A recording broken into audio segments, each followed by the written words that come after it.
So this will be part 3, as a continuation to my first 2 previous videos about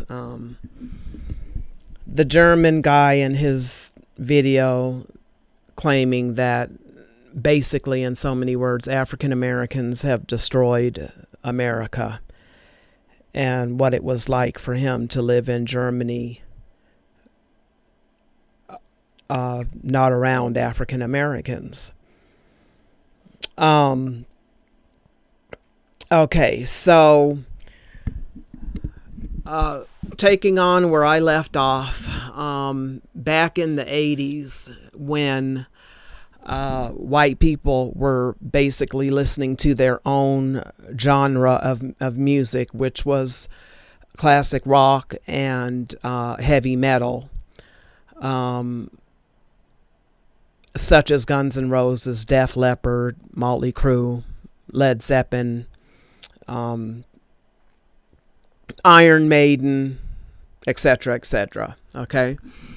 As long as they were listening to their own music, they went to their own concerts, they stayed in their own communities. We had, just a few biracials born per year on average, a couple of hundred or whatever. It wasn't astronomical numbers like it is today. They are outnumbering the black community in birth rates. So really, the biracial race is really kind of a whole new race of people. They're outnumbering black people pretty quickly here. And again, this goes back to the music industry back in the 80s and 90s when black music artists were told by the music industry to start sharing our music with these other nations and ethnicities of people. Start catering your music and sharing your music with the Latinos and the whites and the Asians, and you'll make a whole lot more money. But when white people were listening to their own genre of music, they had their own culture. They would go around wearing t-shirts that represented the bands that they would listen to. Almost every day when I was in high school, I would see those kids walking around with Iron Maiden t-shirts and Guns N' Roses and Ozzy Osbourne. And then they had their own hairstyles, which was very heavily layered shags. And the guys would have long hair. They would grow their hair real long and wear it in a very natural look. They would put these anti Christ looking tattoos on their bodies. They would get the 666 tattoo. That was a very popular tattoo that people would get tattooed onto their arms or their hand or their back or leg or whatever. That was an extremely popular tattoo back in the 80s and the 90s. You either saw that or the fence around their arms, or they would have roses tattooed on their arms to represent Guns N' Roses. So they had their own style. They had their own culture outside and away from the black community. They had their own hairstyles. A lot of them were satanic worshipers. They were into the occult. And because that came with the music industry, as long as they were glorifying all this heavy metal and classic, not necessarily classic rock, but heavy metal, A lot of that came with Satan worship. Okay. So, not saying all of them were into satanic worship, but a lot of them did kind of, you know, walk in that direction. Not, I would say maybe 20% of them, so maybe a quarter of them were probably into the occult, So, again, white America had, when the heavy metal was ruling the nation in the 80s, they too had a very satanic vibe to the music industry. They were devil worshippers basically, and so the kids got into, a lot of the listeners of Guns N' Roses and Iron Maiden and Motley Crue, they got into all that demonic worship. Okay, witchcraft was heavily practiced. And again, was about a quarter of them that did that. They got into drugs. That's when the drugs started coming into the white community. A lot of them smoked a lot of marijuana. That was very heavily used. They started getting into ecstasy in the 90s. That was another drug, and when I was in the high school, the big thing was they took acid, okay, LSD, heroin. This was all it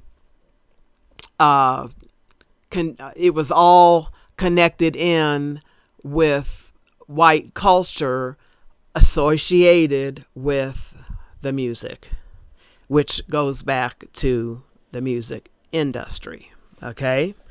So to sit up here and to say that black culture destroyed America, no. Black culture has not destroyed America any more than white culture destroyed America back in the 80s and the early 90s. You just had a music industry bringing in all this stuff. All this stuff comes with the music industry. It's all part of the equation. If you listen to a certain type of music, there's a culture that comes with it. Okay. Now, one of the most innocent times in America that had some of the best music was when the big bands were running things back in the 1950s. When we had all the big bands out, that's when you had people like, I'm not going to remember his name, but let me see if I can pull it up real quick. Give me just a second. Let's see.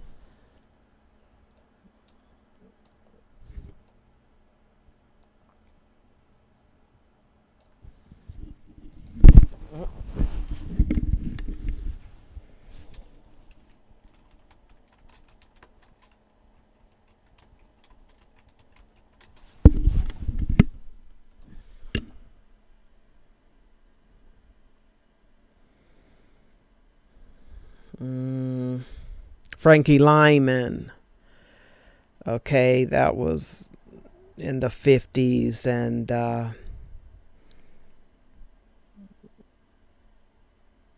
you had, oh man, let me see, Bing Crosby, Benny Goodman and his orchestra, Freddie B. Martin and Ted Wallace. Okay, so you had all these big bands. That was when the music was catered to everybody. And with those big bands, I don't remember no drugs behind it. I don't remember anybody altering their personal culture to listen to any of the big bands that came out back in the 1950s. Both black and white people and Hispanic listened to those music, to that type of music, and it was more positive than anything. It brought in more of a more positive vibe.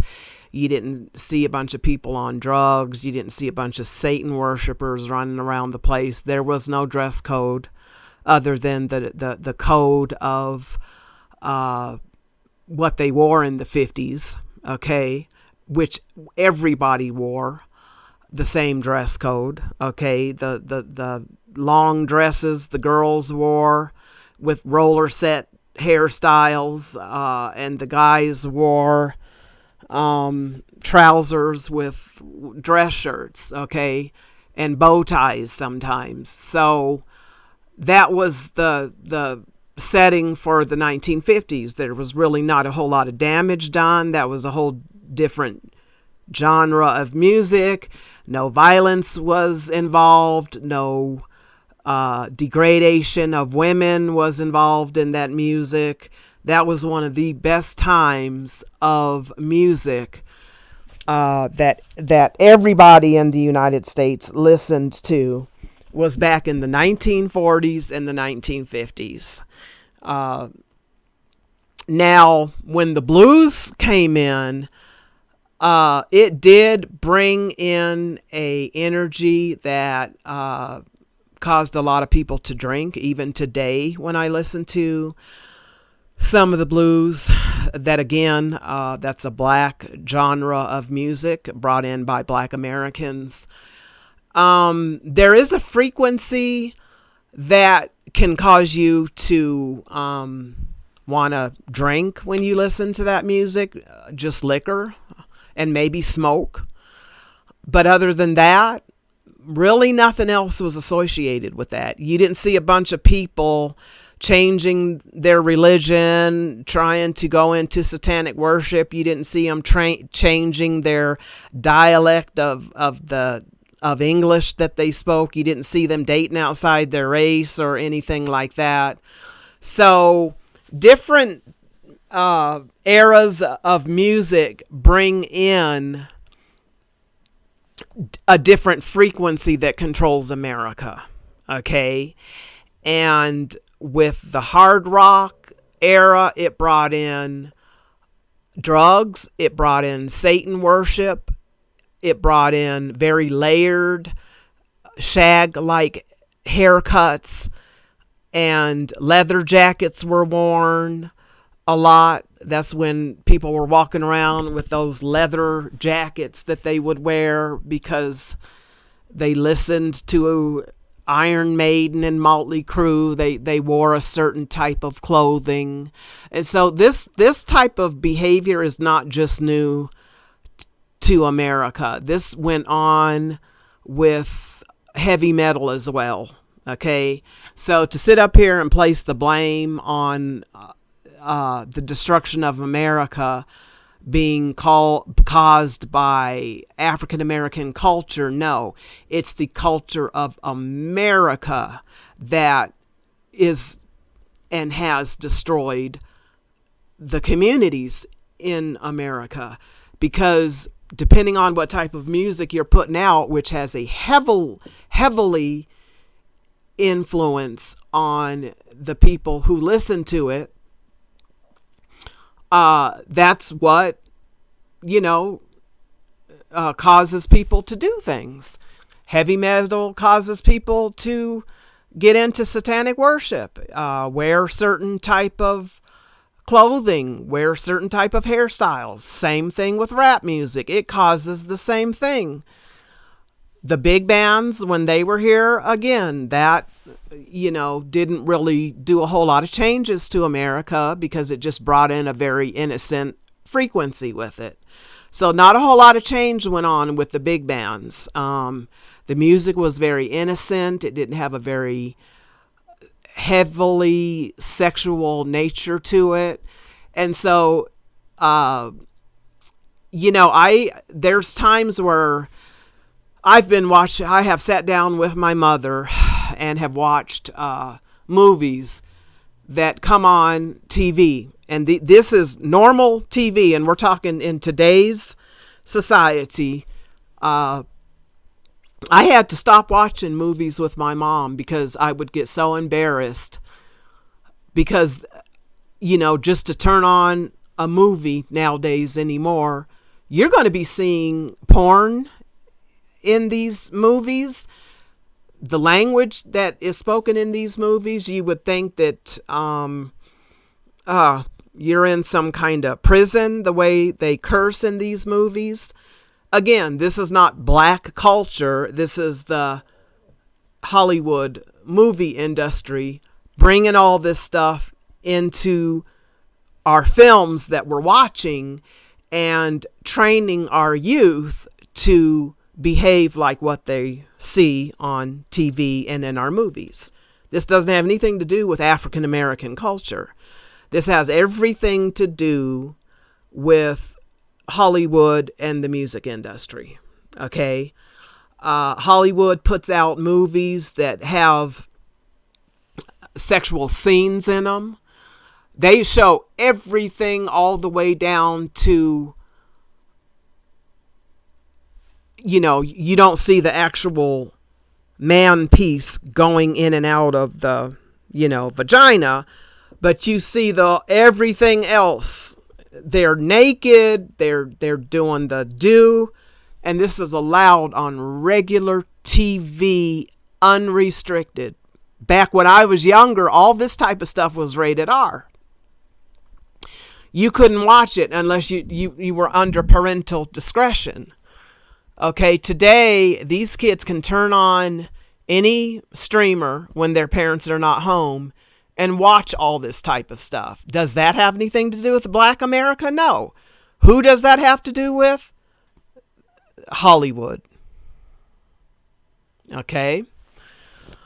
So, again, when we're watching movies that Hollywood is putting out, you can go to any of these high action movies. They're going to be saying every single bad word in the book. The F word, the B word, all this stuff is constantly being said throughout the movie. Kids are watching this stuff. Okay? When this stuff comes on TV, there's no restrictions. Kids can turn that stuff on. If their parents aren't home, there's ways that they can get into the TV and change things around and watch whatever they want to watch. Just like the internet. You know, Black Americans did not bring pornography to America. Black Americans didn't have anything to do with that. Who is really behind all this stuff? White people and Jewish people. Black people don't have the money to... they're just starring in the films, but they don't have the money that's behind the film industry to produce all this stuff. Okay, so who's really destroying America? When are you guys going to hold the real people accountable for the destruction of the United States? It don't have anything to do with African American culture. I'm getting real sick and tired of black people being blamed for everything under the sun when we don't have the power to put these films out from Warner Brothers and Paramount and all these high-end movie producers that put these movies out that control what's being said and what's being shown. That doesn't have anything to do with Black America. That's American culture. Okay? Kids are watching this stuff at the movies. They're watching this stuff at home. They're streaming it. And these movies are training your youth to act a certain way. It doesn't have anything to do with Black American culture. It is American people running the show. Who's really behind it? White people and Jewish people, not Black Americans. So I'm going to stop right here and I will continue on in my next video. Thank you.